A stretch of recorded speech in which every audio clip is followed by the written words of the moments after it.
धृतराष्ट्र जन्म से अंधे क्यों थे? क्या था उनके अंधे होने का रहस्य? और धृतराष्ट्र के रूप में उन्होंने अपने 100 पुत्रों को क्यों खोया? धृतराष्ट्र अंधे थे, लेकिन जब उन्हें ये पता चला कि गांधारी को 100 संतानों को जन्म देने का आशीर्वाद मिला है, तो अंधेपन का दुख उनका मिट गया।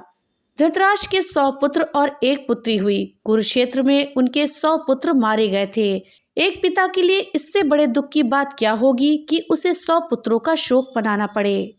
भगवान श्री कृष्ण ने गीता का जो संदेश दिया था, उसे अर्जुन के अतिरिक्त संजय और धृतराष्ट्र ने भी सुना था। उसमें भगवान श्री कृष्ण ने कहा था कि सब कुछ पूर्व निर्धारित है, सबको उनके पूर्व कर्मों का दंड भोगना पड़ता है। धृतराष्ट्र को वो बात स्मरण थी। दुर्योधन और दुशासन मुख्य रूप से पांडवों और द्रौपदी के दोषी थे। उनके मारे जाने को तो धृतराष्ट्र कर्म दंडों से जोड़ रहे थे, परंतु शेष पुत्रों की तो कोई भूमिका नहीं थी। वे क्यों मारे गए? ये प्रश्न धृतराष्ट्र को बहुत परेशान करता था। महाभारत का युद्ध समाप्त होने के बाद धृतराष्ट्र ने भगवान श्री कृष्ण से पूछा, मैं अंधा पैदा हुआ हूँ, मेरे 100 पुत्र मारे गए हैं।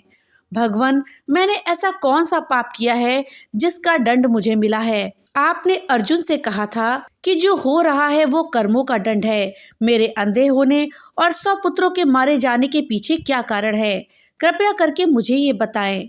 अपने पुत्रों को खोने की पीड़ा से उबरने में ये काम आएगा।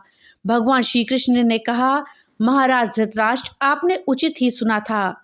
कर्मों का दंड तो भोगना ही पड़ता है, उससे कोई नहीं बच सकता। राजा और समर्थवान लोगों को भी कर्मों का दंड विशेष रूप से भोगना ही पड़ता है। ईश्वर उन्हें समर्थवान बनाते हैं तो उनसे ज्यादा जिम्मेदार होने की आशा भी रखते हैं। कुछ पाने के लिए तो कुछ देना ही होगा, है ना महाराज? आप इस जन्म में भी राजा हैं और पूर्व जन्म में भी आप राजा ही थे, पर आपने कई पाप किए हैं। धृतराष्ट्र अधीर हो गए। वो बोले, हे केशव, मैंने इस जन्म में जो किया वो मेरे सामने है। एक राजा और एक बड़े परिवार का मुखिया होने के नाते मुझे वही उचित लगा जो मैंने किया। पूर्व जन्म का रहस्य जानने को मैं बहुत उत्सुक हूँ। कृपया करके वो रहस्य खोलें कि ऐसा कौन सा पाप मैंने किया था कि मैं अंधा भी हो गया और 100 पुत्र भी गंवाए। भगवान श्री कृष्ण ने धृतराष्ट्र को पूर्व जन्म की याद दिलानी शुरू करी। भगवान श्री कृष्ण धृतराष्ट्र को उनके पूर्व जन्म में लेकर के गए। भगवान श्री कृष्ण बोले, महाराज धृतराष्ट्र, पिछले जन्म में भी आप एक राजा ही थे। आपके राज्य में एक तपस्वी ब्राह्मण रहते थे। ब्राह्मण के पास हंसों का एक जोड़ा था, जिसके 4 बच्चे थे। ब्राह्मण को उन हंसों से अपने संतान के जैसा लगाव था। ब्राह्मण को तीर्थ यात्रा पर जाना था, लेकिन हंसों की चिंता में वो नहीं जा पा रहे थे। उसने अपनी चिंता एक साधु को बताई। साधु ने कहा, तीर्थ में हंसों को बाधक बनाकर हंसों का अगला जन्म क्यों खराब करते हो?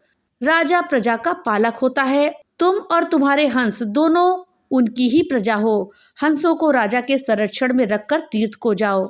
आप एक प्रजा पालक राजा थे, इसलिए ब्राह्मण को ये बात अच्छी लगी। वो आपके पास आया और अपनी सारी परेशानी बताई। आपने ब्राह्मण के तीर्थ से लौटकर आने तक हंसों की रक्षा का दायित्व स्वीकार कर लिया। ब्राह्मण हंस और उसके बच्चे को आपके पास रखकर तीर्थ यात्रा को चले गए। हंस आपके महल के तालाब में ही पलने लगे। आपको एक दिन मांस खाने की तीव्र इच्छा हुई। आप उस समय अपने महल के बाग में घूम रहे थे। आपकी नज़र हंसों पर पड़ गई। आपने सोचा, सभी जीवों का मांस खाया है, पर हंस का मांस आज तक नहीं खाया। इसका स्वाद आखिर कैसा होता है? आप इसी विषय पर सोचते रहे और हंस का मांस खाने की इच्छा आपकी तीव्र होती चली गई। ये इच्छा अब पराकाष्ठा पर पहुंच गई और आप खुद को रोक नहीं पाए। आपने हंस के 2 बच्चे भून करके खा लिए। उसका स्वाद आपकी जिह्वा को लग गया। हंस के एक एक करके 100 बच्चे हुए। आप सबको खाते रहे। अंततः हंस संतानहीन होकर दुख में मर गया। कई साल के बाद वो ब्राह्मण तीर्थ यात्रा से लौट आया और आपके पास आया। उसने आपसे अपने हंसों के बारे में पूछा। हंस तो आपके लालच की बलि चढ़ चुके थे। प्रजा पालक राजा ये कैसे कहता कि उसने अपने प्रजा की संपत्ति को चुपके से लूट लिया है? इसलिए आपने ब्राह्मण से कह दिया कि हंस बीमार होकर मर गए।